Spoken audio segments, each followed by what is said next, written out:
मक्का की तपती हुई धरती पर एक ऐसा बच्चा पैदा हुआ जिसने पूरी इंसानियत की तकदीर बदल दी। ये वही शहर था जहां जुल्म आम था, कमजोर कुचले जाते थे और सच बोलना सबसे मुश्किल काम माना जाता था। उसी शहर में हजरत मोहम्मद की पैदाइश हुई। आप यतीम थे, लेकिन अल्लाह ने आपको पूरी इंसानियत का सहारा बनाया।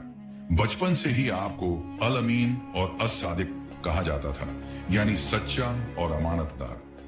लोग अपनी अमानतें आपके पास छोड़ते क्योंकि उन्हें यकीन था कि मोहम्मद कभी धोखा नहीं देंगे। ये गवाही मक्का के वही लोग देते थे जो बाद में आपके दुश्मन बन गए। जब आप 40 साल के हुए तो मक्का के शोर शराबे से दूर गारे हीरा में तन्हाई पसंद करने लगे। वहीं पहली वही नाजिल हुई। फरिश्ते जिब्रील अमीन आए और कहा, इकरा, पढ़ो।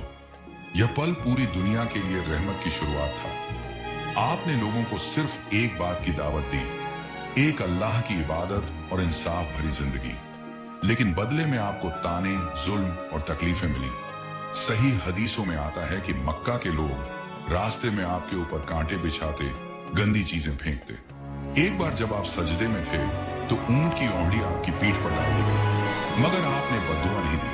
आपने फरमाया, ऐ अल्लाह, मेरी कौम को हिदायत दे, ये जानते नहीं। सही हदीस का मतलब ताइफ का सफर इंसानियत को सब्र का सबसे बड़ा सबक देता है। जब आप ताइफ गए और लोगों को अल्लाह की तरफ बुलाया तो बदले में बच्चों से पत्थर मरवाए गए, जिस्म से खून बहने लगा। उसी वक्त फरिश्ता आया और कहा कि अगर आप कहें तो पहाड़ों को मिला दिया जाए।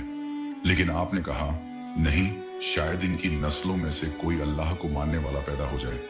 यह रहमत की बुलंदी थी। मदीना पहुंचने पर आपने एक ऐसा समाज बनाया जिसकी बुनियाद इंसाफ, बराबरी और भाईचारे पर थी। अमीर गरीब, गोरा काला, अरब अजमी सब बराबर थे। आपने फरमाया, तुम में सबसे बेहतर वो है जिसके अखलाक सबसे अच्छे हों। सही बुखारी।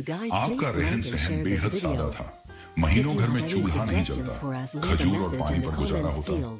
फिर भी जब कोई गरीब दरवाजे पर आता, आप कभी खाली हाथ नहीं लौटाते। जानवरों तक पर रहम करने की तालीम दी। एक औरत बिल्ली को कैद करने की वजह से जहन्नम में गई और एक आदमी प्यासे कुत्ते को पानी पिलाने की वजह से जन्नत का हकदार बना।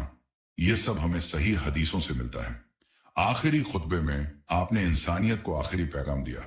किसी अरब को अजमी पर और किसी अजमी को अरब पर कोई फजीलत नहीं सिवाय तकवा के। आप इस दुनिया से रुखसत हो गए, लेकिन ऐसा दीन दे गए जो कयामत तक जिंदा रहेगा। आपने तलवार से नहीं, अखलाका, सब्र और रहमत से दिलों को जीता। यही वजह है कि हजरत मोहम्मद सिर्फ मुसलमानों के नहीं, बल्कि पूरी इंसानियत के लिए रहमतुल लिल आलमीन है।